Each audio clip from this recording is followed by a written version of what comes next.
شاهد ظهور ونزول 5 قنوات جديدة على قمر النايل سات. القنوات بدأت بالفعل البث التجريبي. القنوات الجديدة متنوعة في محتواها بين قنوات ترفيهية وقنوات متنوعة وقنوات إخبارية، بالإضافة إلى قنوات متخصصة تقدم محتوى متميز للمشاهد العربي.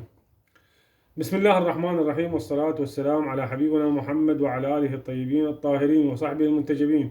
أهلا وسهلا بكل متابعيني في قناتي قناة الفتح سات. أحبائي، كما عودناكم دائما على قناتنا ترصد لكم كل جديد أول بأول، ونتأكد من عمل القنوات بشكل رسمي قبل نشر الخبر. القنوات الحالية بإشارة مستقرة وبث جيد، وبعضها ما زال في مرحلة البث التجريبي، لذلك قد يتم تطوير المحتوى أو تغيير الشعار خلال الأيام القادمة.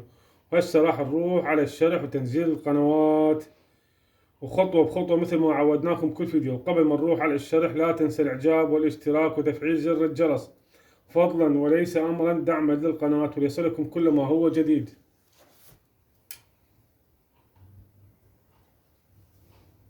ورجعنا إياكم مرة ثانية من جديد أحبائي المشاهدين. أول ما نروح على قائمة الإعدادات ننزل الحقل الرابع، حقل الترددات، نضغط عليه أوكي. أطلع عندي هاي القائمة. القائمة بيها أسفل القائمة العفو 4 ألوان: أحمر حذف، أخضر إضافة، أصفر تعديل، بحث، أزرق. ونفس الألوان الموجودة على الشاشة موجودة على الريموت. وهسه هنروح على اللون الأخضر الإضافة، أضغط عليه أوكي ونزل أول تردد اللي هو 12034. 12034 القطبية أفقية وحرف اتش، معدل الترميز 27500. أطي حفظ ونروح على التردد الثاني اللي هو 11079.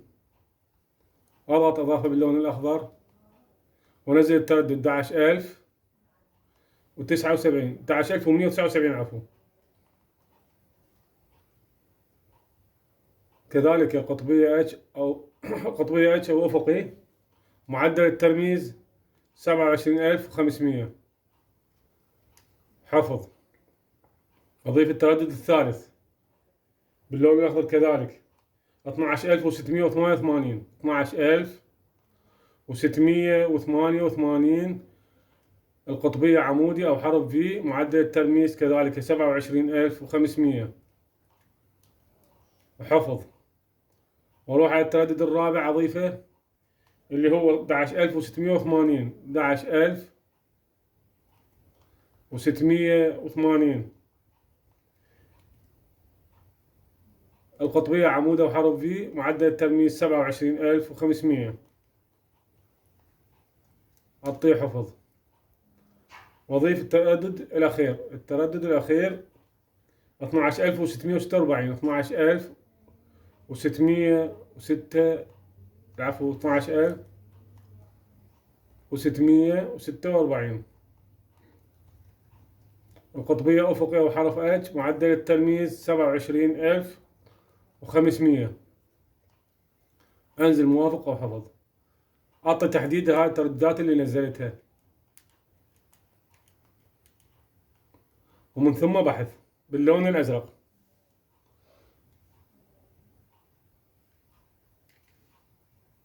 انطر وياكم البحث.